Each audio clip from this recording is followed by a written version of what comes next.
Kata ulama, orang yang meninggal dunia itu Bu, yang ditungguin cuma 3.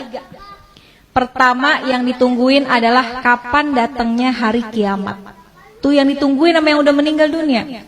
Kalau orang yang meninggal dunia orang soleh, ahli ibadah, sekalipun wafatnya udah puluhan tahun, ratusan tahun, tapi ketika dia di dalam kubur rasanya kayak cepet banget, gak terasa. Kenapa? Karena Allah berikan hadiah kuburnya menjadi taman-taman surga. Kita berharap kita bisa model kayak begitu. Tapi sebaliknya, kalau orang yang meninggal adalah orang yang suka zalim, sama Allah gak pernah deket, sama manusia senangnya bikin permusuhan, maka sehari aja dia masuk dalam kubur, itu rasanya seperti udah puluhan tahun. Udah bisa sampai ribuan tahun rasanya. Maka orang yang ada dalam kubur yang meninggal dunia nungguin kapan sih datangnya hari kiamat. Orang baik pengen buru-buru cepat supaya bisa segera masuk dan menikmati keindahan surganya Allah Subhanahu wa ta'ala. Orang-orang sebaliknya, orang-orang yang jahat, yang zalim pengen buru-buru juga datang hari kiamat. Dia pikir kelar siksaan kubur udah selesai. Padahal masih banyak siksaan yang lebih besar, yaitu ketika datangnya hari kiamat. Maka pertama orang yang meninggal nungguin kapan datangnya hari kiamat. Yang kedua, orang yang sudah meninggal kata ulama yang ditungguin kiriman doa dari yang masih hidup. Makanya kalau peringatan haul kayak gini Bu, yang paling girang adalah orang yang dihaulin.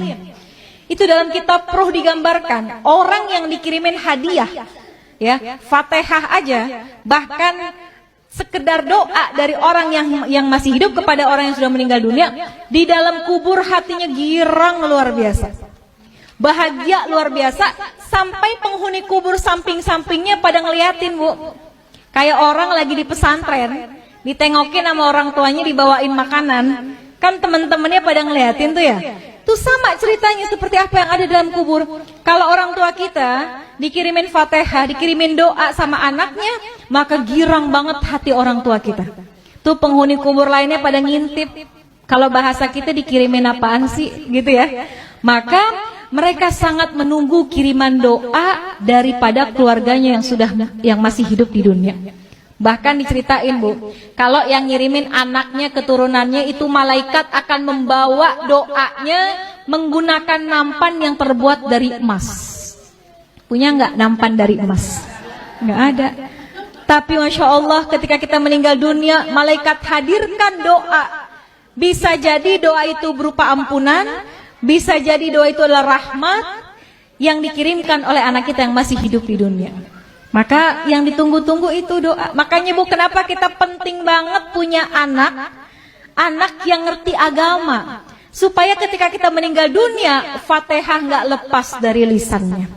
Yasin yang dibaca dikirimkan pahalanya buat kita. Kalau anak Bu ke orang tua, kalau kata guru saya, anak ke orang tua sekalipun gak dia niatin khusus buat orang tua saya, sekalipun gak disebut, pahalanya terus dialirkan oleh Allah kepada orang tua kita yang sudah meninggal dunia. Apalagi kalau diniatkan secara khusus. Besok nih bentar lagi mau kurban ya Bu, kita boleh sedekah, pahalanya buat orang tua kita, tapi nama kurbannya adalah kita. Kita kirimin deh, kita berkurban, pahalanya kita niatkan buat orang tua. Itu tuh hadiah yang paling baik, yang paling bagus, yang ditunggu-tunggu sama orang tua kita yang sudah meninggal dunia. Yang ketiga, apa yang ditungguin sama orang yang meninggal dunia? Kiriman laporan dari malaikat. Tuh malaikat itu Bu ngirimin laporan tentang anak cucu keturunannya. Kalau anak-anaknya pada soleh, solehah, pada ahli ibadah, orang tua kita girang di dalam kuburnya. Ya Allah, girang hatinya.